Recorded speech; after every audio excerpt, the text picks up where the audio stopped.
Coming up today on Locked On Texas Tech, the Red Raiders' very own coaching missile crisis has come to an end. And now we're back to business. Into it next on Locked On Texas Tech.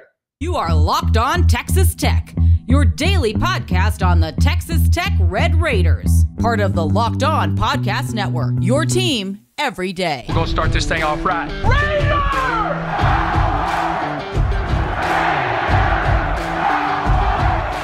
Everything runs through Lubbock. Great to be with you again on Locked On Texas Tech on the Locked On Podcast Network, your team every day, always free and available on YouTube or anywhere you get podcasts. With the only Chris Level, I'm Casey Cowan. Chris, great to be back with you. Wrapping up the week and wrapping up a storyline we've spent some time on, obviously, this week, as you had a bit of a coaching ripple almost make its way to the beaches of West Texas, but all for naught. Kind of feeling like we dodged a bullet from a gun that was never even pulled. So it was sort of a strange feeling as you saw the dust settle yesterday, and you see Scott Drew remain at Baylor, therein sort of concluding your conversation here in Lubbock as to whether or not someone would be looking your head coach's way. So as we get back to the conversation today, Chris, it's mostly back to business. We'll get into some of what has gone on, obviously, with Grant McCasland here this week, what the immediate future looks like. Some of actually, what the program has going on as well. And some of those things that seem to really make an impact as far as this conversation and others nationwide have gone and may go in the future whenever it comes to a coaching search. But whether or not anybody wants to admit it, I think there was a sigh of relief across the 806 yesterday. Yeah, and we will so this was we will ultimately know, I guess, never know how serious all this really got. But I think with there was some tense moments you feel like with the fan base. I mean, and you're kind of like getting asked about it a lot and all that, and you don't really know what's going on and how serious, like, because I told you yesterday, and I was even starting to doubt myself. Like, I just don't think Scott Drew was going to leave. At the end of the day, I don't see it. And then like, I'm like, well, but I mean, because everybody is writing, he's in negotiations or he's the next likely, this and that, and it's like you read enough of it and you're like, yeah, but I just, and so ultimately, and was it ultimate gamesmanship, or was it ultimate? Maybe that's the wrong term for it. But boy, you send your family out there, and like, y'all go look at it. Let me know. I'm in, but y'all go look at it. Y'all decide. I mean, was that just a leverage play? Was that no? I'm very serious about this. That's quite the production to go through, like that played out nationally. If you're not, really interested in it. So I don't know. But my thing is this with Scott Drew and Baylor now. I think that if you turn down Kentucky and you really go that far with it, and you essentially turn down Louisville too, then I just don't envision a scenario to where you're really looking to ever leave Baylor. You'll probably retire there. So, this was if you were trying to leverage whatever you wanted, whether it was salary or your NIL pool or whatever you're looking to do, I would imagine you've played all the cards that you're potentially going to have now. But yeah, so that, and I'm sitting here thinking like, okay, well, the Kentucky job, it's going to leave the Big 12 alone. The Big 12 will remain,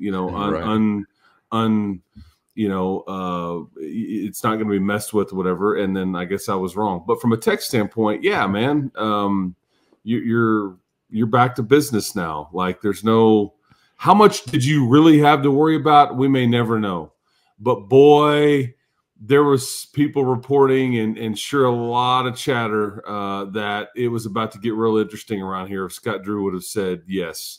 Like, you and I would be having a much different conversation around here, I think, right now. Yeah, there's no question about that. And again, may not be the best feeling to feel like you were close to being held hostage by somebody else's decision, like 3 parties removed. But there was obviously natural and I think justifiable reasons as to why you possibly did feel that way. So we'll never know, I think, again, is a phrase that would be repeated often for those having these kinds of conversations here today, Chris. But in some ways, and this is not necessarily like, boy, kick your feet up, got it made now, no worries. I don't want to go that far, but as far as like natural suitors or connections, I mean, that opening, or lack thereof now, but what would have been an opening in Waco is, I guess, one of the few immediate that I would have on my radar as a Tech fan that would fit your head coach potentially. I'm sure there's all kinds of other stuff across the country. You'd say, well, yeah, that could be a fit also if it came to be open, but there's not one that's just like right there across the alleyway, your neighbor in the Big 12 conference, kind of going back to like the Beard and UT thing. There was sort of a similar feel as far as potential connection. Should it ever come open, you know, this conversation would have to be had. Well, it made sense with Grant McCasland and Baylor. But, yeah, if you got a lifer there that's saying bury me in my blue jeans in Waco, then I don't know. Maybe you do kind of, again, breathe that sigh of relief, feeling like that avenue won't be open for some time, at least, if ever, when it comes to your head coach. Yeah, I had a Tech fan text me that I've known for a long time. He texted me the other day and he goes, "You've got to be kidding me that the one school that we would need to be worried about, it's been sitting there, you know, with a guy for 21 years, and now he decides to potentially leave, and we just got a guy that may be a more than capable replacement." And I'm like, yeah, life is funny, you know. That's how I responded. I would again, Grant's never said this to me, but I mean, I think based on his background, his ties to the state of Texas, I think he would probably agree with the statement that Baylor and or Texas Tech, whatever order, and we can debate that if we want, those were always his two. Those are my jobs, and I would love to have either one of them. If I could ever get one of them, you know, I'll be thrilled. And like, I will, just because he's got so many obviously ties to both places, and I don't know if we'll ever know one over the other. I don't know. You know, he wasn't, I guess, given that choice. And I think this is worth mentioning too. One, it was no slam dunk that he was gonna that he was going to leave Texas Tech and take the Baylor job. That was far from like some given or whatever. Our point was, I think you would have had some reason to be concerned and wonder, and like, and if you're Kirby, you've got to be prepared for all things.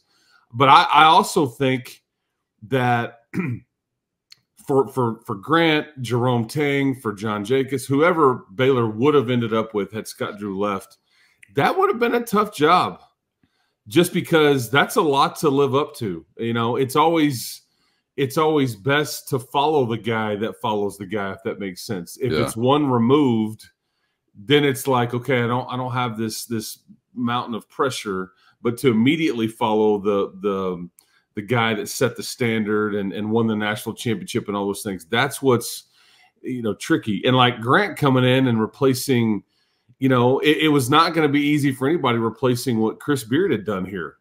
But Mark Adams was a natural because he was part of it, you know. But like Grant coming in and replacing what happened with Mark last year was like, oh God, please, you know, there's not, you know, we need so much help and save us and all that stuff. And so that's a dynamic worth discussing too. But I think, you know, it would have been difficult for whoever would have slid into that job in Waco. But yeah, I think you can now be prepared. We never know. They're in a crazy business. I've told Grant this before, and you know, Joey McGuire this before, and any other coach. You just kind of in conversations, you're like, yeah, this is a wild profession, you know, you guys are in. But I think you can, you know, feel safe in thinking that, man, Grant could be here for a good long while, and I think that's awesome if true. One, because I think he'll win enough to be here for a long time. I think that he'll love this place as much as this place will love him back, and he already has. And we've already seen what kind of product he can put on the floor. But that was just the one school that you were like, if they ever come calling, you kind of would wonder. I just don't know if there's another spot out there that exists, and I think that's why Grant is such a good fit here.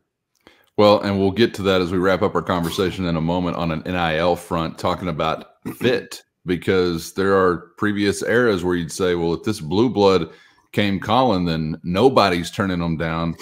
But there's a question as to whether or not the NIL era has, I'm not going to say leveled that playing field, but certainly impacted that playing field. We'll get to that coming up in just a moment. But let's talk cash here in the 806, because I am curious, as we do get back to business, is the business of extending a contract on the table for Grant McCasland? And as we talked about yesterday, Chris, this was something that we referenced, weeks ago, thinking leaving the season that this was probably going to be a part of the offseason either way.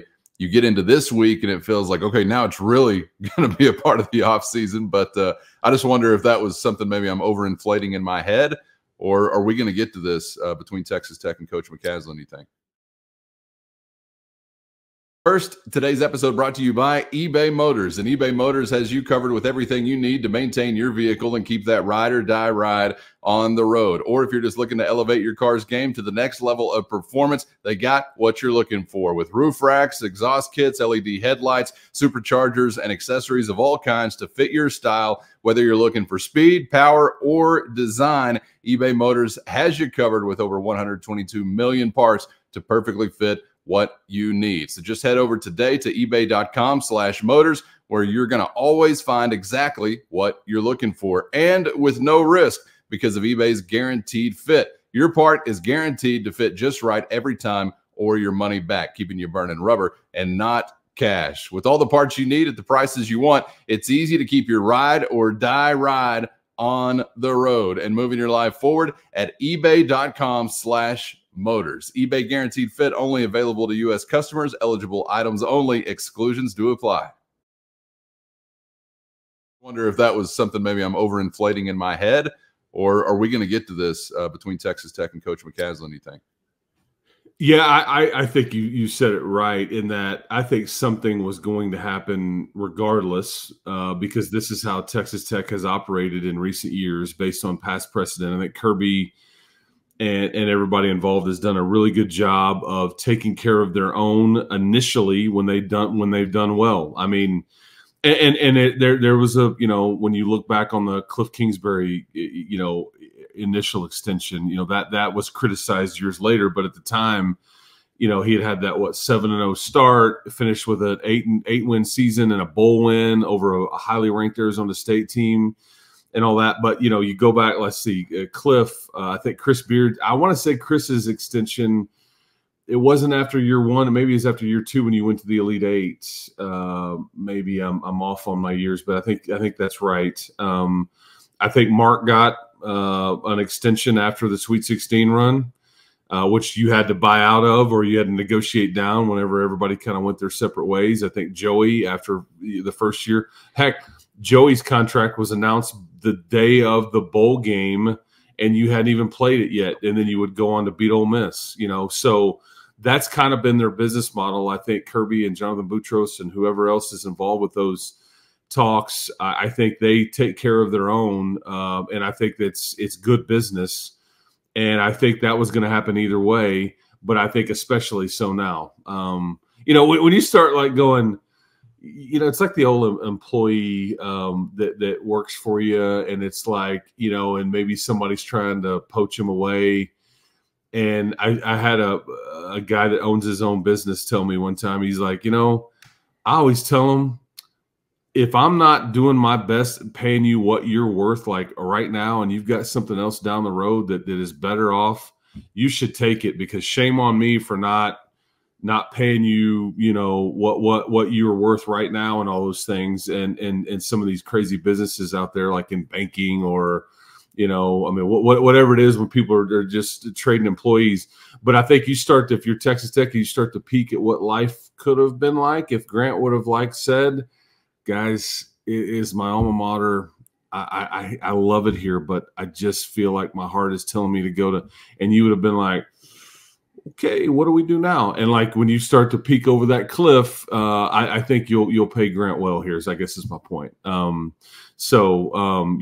will want to pay him what you think he's worth, and not that you're worried about somebody taking him away, but I think that it's a job well done, and on year one, and I think you'll try to keep keep him happy, and I think that he is happy here, and so that should be an easy deal to get done, you would think. But I would be shocked if you don't get some sort of extension agreed to or announced, I don't know, between now and I guess the next season starts. I mean, it could be later today for all we know. Sure. I mean, so how about a little game to play here really quickly, just off the cuff, because we're talking about precedent of extending contracts.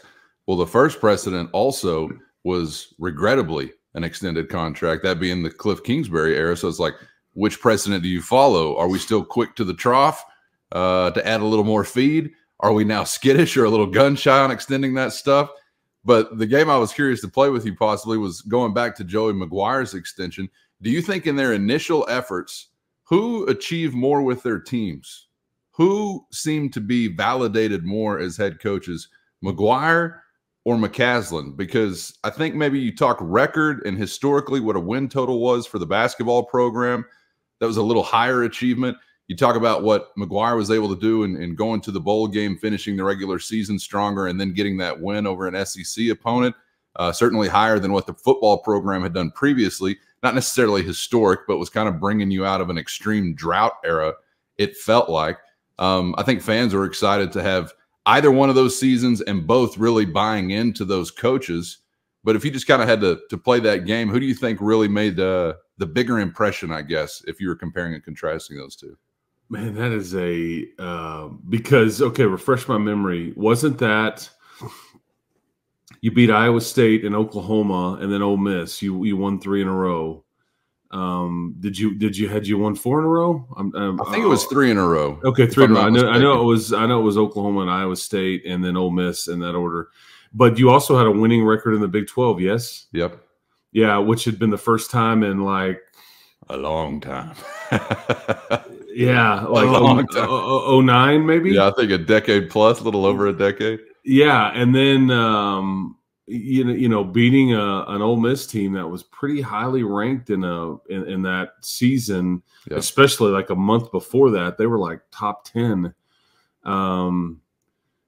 Yeah, I mean it was that was an impressive year, and then you built a ton of momentum. But like this is a tough question to answer. Yeah, because like what Grant was able to do, like a top 4 finish, and I know it wasn't the NCAA tournament that everybody wanted them to have, and there was no Elite 8 or Final 4 teams, but I think everybody would still agree best, deepest league in the country, and you finish 4th, and you do so with a roster that was depleted at times, was injured at times, was running on fumes at times. And unfortunately, you have to, the fizzle at the end with losing to NC State. Although I guess you don't feel too bad about it. They did go to the Final Four, for goodness sakes. Yeah, and by NC State you mean Team of Destiny. Just want to make sure we get that. I guess I would have. I guess I would say to you that with all the context, that Grant's first season was more unlikely.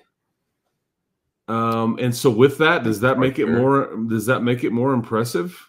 I think yeah. The reason I'm curious to ask the question is because I think they are so similar. So it is very difficult to answer, but the contrast, I think, is that you had maybe a better or more meaningful regular season with a postseason fizzle from Grant McCasland, and you had kind of a slow build under Joey McGuire as far as the regular season, and then you really ended it on a high note. I know the postseasons are not really comparable because we're talking about a one-off exhibition as far as a football bowl game is concerned, but I think those are maybe two of the differences. But you let us know out there in the YouTube comments maybe which you were more impressed with, or which, if we do get a contract extension for Grant McCasland, which one you would feel like was more validated? Because we can all kind of look back at, as I mentioned, obviously the Cliff one and be like, yeah, I don't know, in retrospect, was that all that great of an idea? But so far for Coach McGuire, and if we get it for Coach McCasland, I think a lot of fans would feel pretty good about those. So let us know what your answer is to that question. But I think that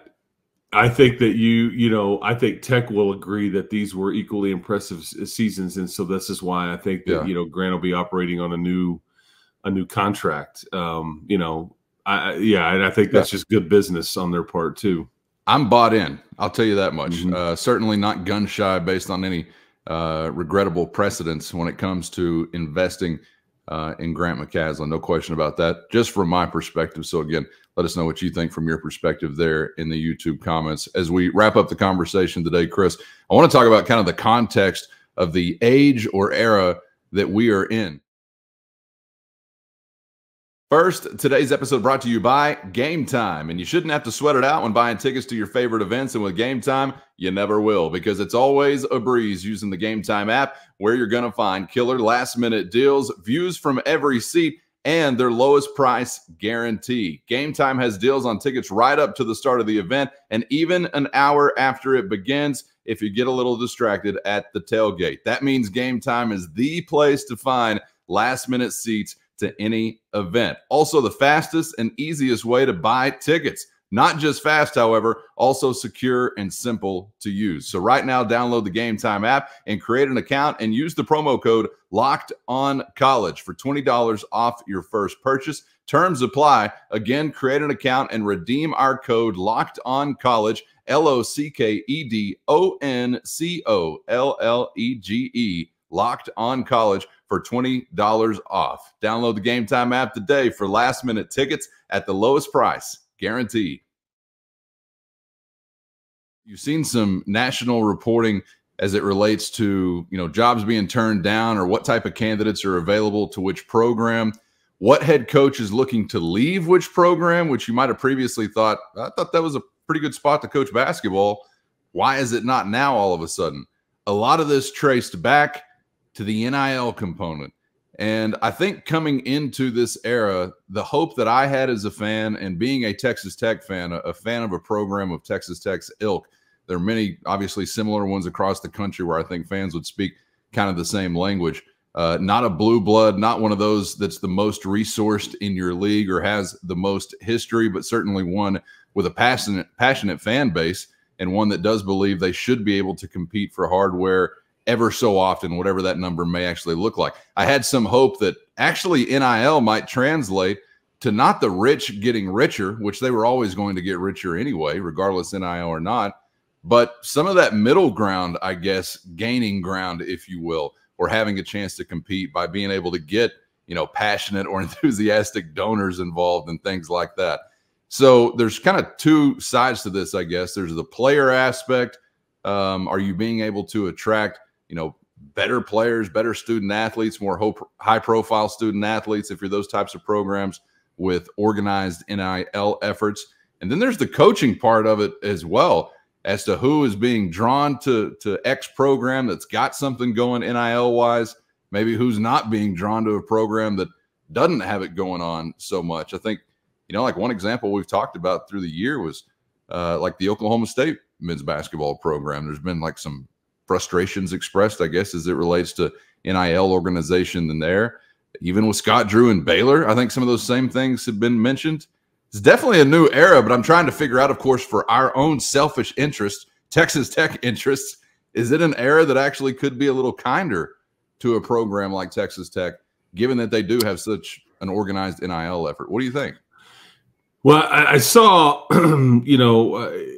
last night, ESPN was talking about the whole Kentucky saga, and it's like, man, they got turned down by quite a few folks. Like, has Kentucky's, job, has it lost its luster? And I think that when you start adding this context to it, it's like there was a time when Kentucky was the pinnacle. But with, I think, the portal era and the NIL being what it is, I think it levels the playing field for so many folks. And we mentioned to you on the show the other day, for those that are listening to us now, about the whole Nate Oates and Alabama thing.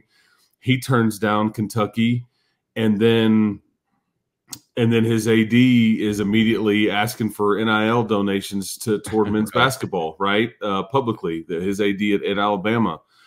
And John Calipari, when he gets to Arkansas, talks about, like all these things. And which, by the way, hey, Chris, the quote from Calipari was such gold. I went to meet with the team.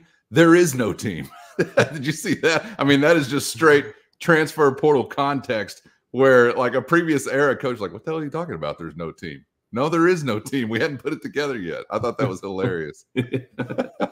Guys, is anybody here? I had a great speech prepared. The chalkboard is ready. I mean, I was going to tell you what we're going to run, and no, there's nobody here. No, Coach, you got to go find them. Yeah, that's right. That's right.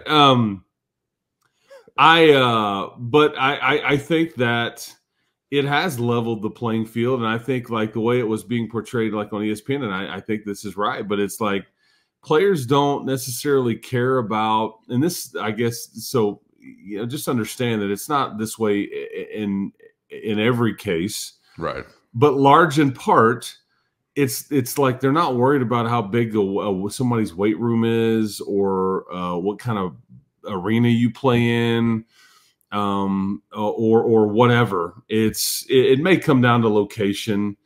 It may, in fact, come down to coach, relationship with somebody on the staff or whatever. But it's a lot of it is coming down to the NIL component. And that's why I think a lot of these coaches are, leveraging those situations to try to increase their situations at, where they're at. Don't take care of me. Don't take care of my staff. What can we do to help, get better players here, i.e. NIL and all that. That's kind of the whole dynamic that's going on. It's being played out in real time nationally as we're seeing and hearing.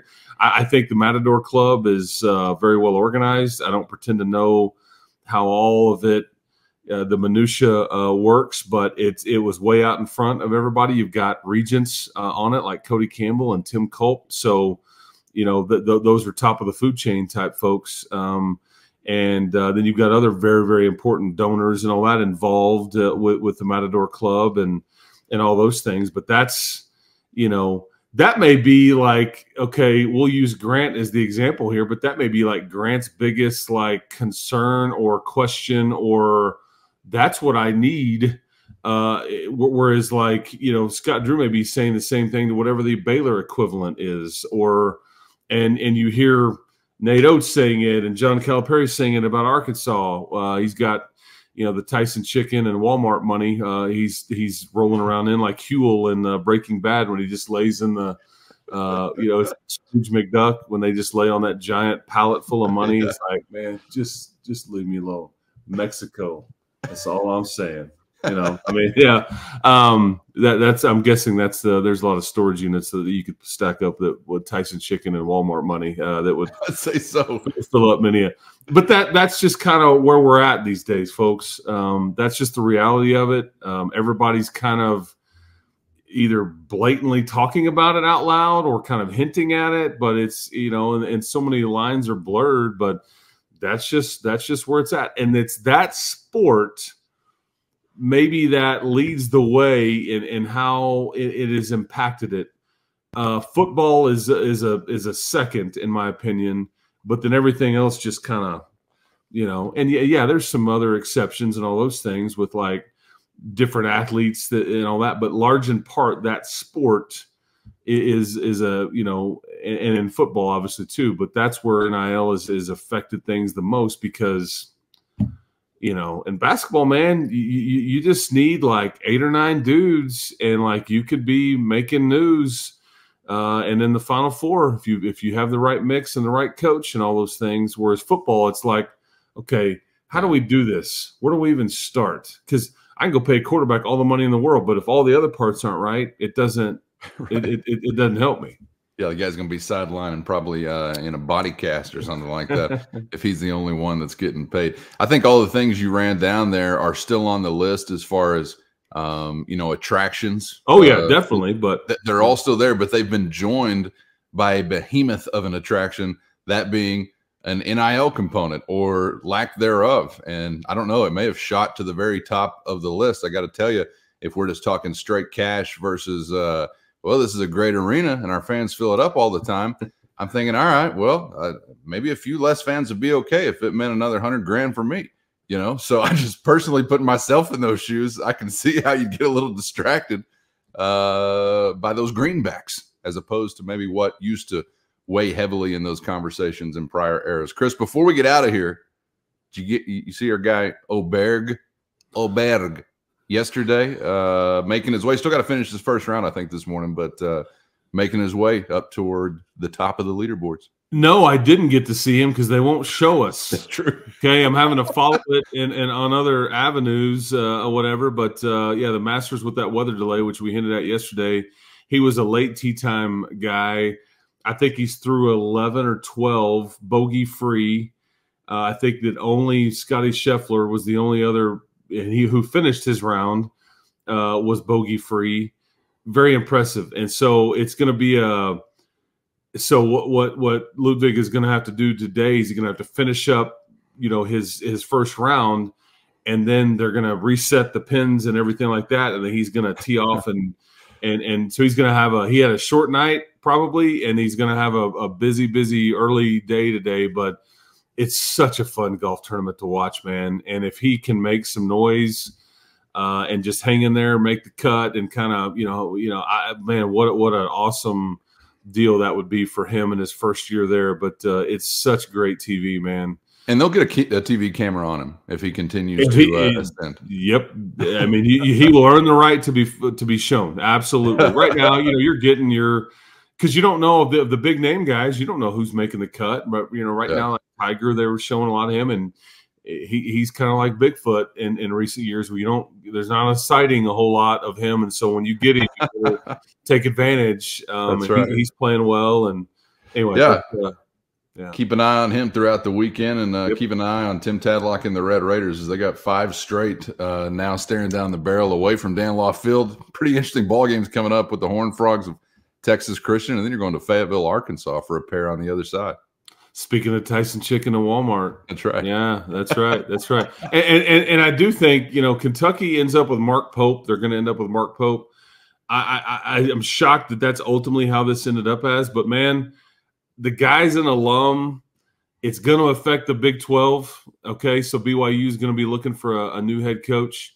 But, I think, Mark Pope played for Rick Pitino. He was there during the heyday when they were introducing the three-point barrage to everybody in the mid to late 90s, when they were cutting down nets, and he won a national championship. So I think if those Kentucky people give Mark Pope a chance, and I know it's not maybe the guy that they ultimately wanted, but they got one of their own, they could have done a lot worse. And his teams are a pain in the ass to play against. BYU was. And if he incorporates some of that offensive genius with some of those big-time dudes at Kentucky, look out. Yeah, I'm not sad, honestly, to see that guy leave BYU because it looked like BYU had a chance to get it rolling and really be a force in the Big 12 Conference. May still have that. But I'm not mad to see a little change at the top there that they've got to deal with. And yeah, I'm sure Kentucky fans will totally be reasonable, give him a chance, and be as patient as the day is long. That's what they're known for, right? Chris, enjoyed it all week long, man. Glad we got the resolution that we did. Again, as I said earlier, dodging a bullet from a gun that was never actually pulled. It's kind of a strange feeling, but nonetheless, we're going into the weekend still feeling good about where you're headed with your head coach. So appreciate the time as always. Have a great weekend, and we'll see you on the other side. Absolutely. Enjoy the weekend, people. Enjoy the Masters. Make some pimento cheese or egg salad at home and feel like you're one of the patrons there at Augusta National, and enjoy it. Spring football getting close to wrapping up. We got the spring game a week from this Saturday, so not much left there. But, yeah, we'll see kind of what happens, and talk to you early next week. There you go. And get subscribed on YouTube or anywhere you get podcasts so you never miss an episode. We appreciate you being out there throughout the week, and hope to see you back for the next round on Locked On Texas Tech.